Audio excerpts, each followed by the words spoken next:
Hello， 大家好，欢迎来到这期视频。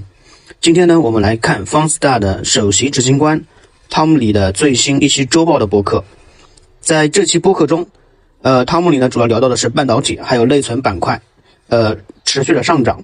另外，他提到科技七巨头和软件股目前是比较好的一个风险回报比。还有就是他分享了自己公司的 ETF 的最新表现。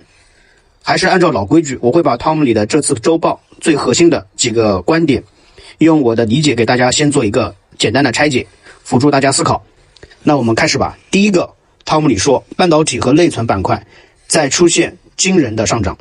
他的原话是，在过去6周，美股的半导体板块上涨了 71%， 内存和记忆体表现得非常好，比大盘高出83个百分点。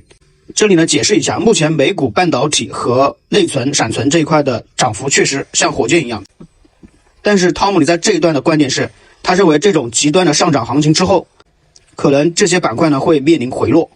第二个，汤姆里聊到的是目前的科技七巨头还有软件股。他说，目前科技七巨头和软件呢可能有一个比较好的回报。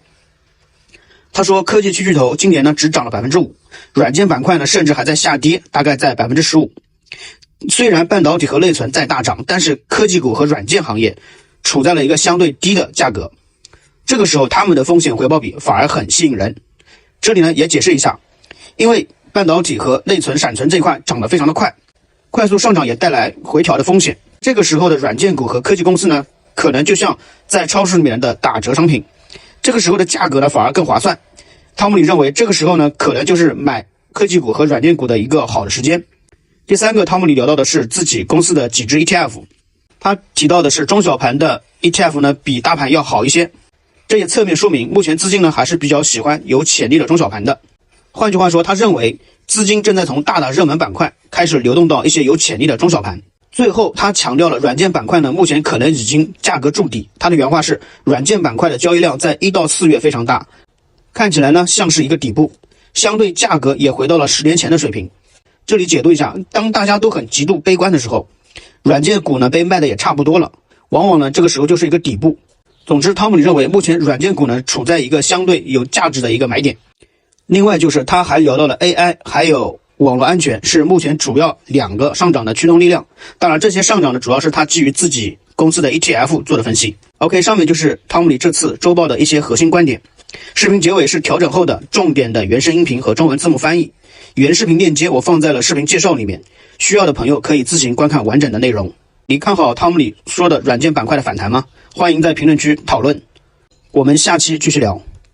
Trailing the S&P 500, which was up 2.63%, or about 127 basis points of underperformance. The mid-cap granny was up 2.69% compared to 1.97% for the Russell 2500, or 72 basis points of relative outperformance.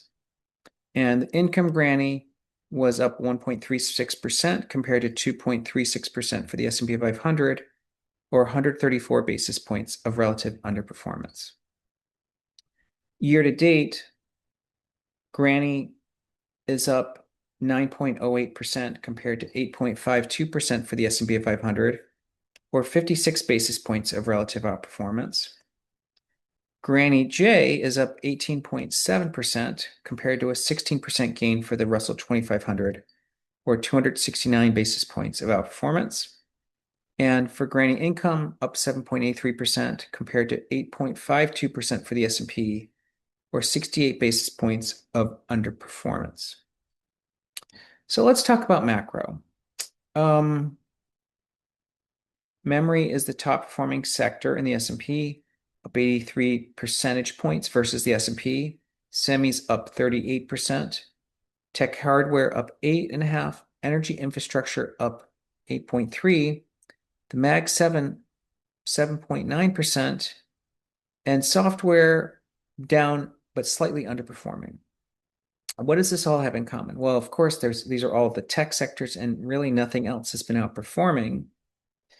But I think it really speaks to me about a couple of things. First is the idea that in a time of war, in a time of coming disruption of oil and energy prices, before, software, if you look at trading volume, had so much volume from January to April that it looks to me like a capitulation, high volume bottom.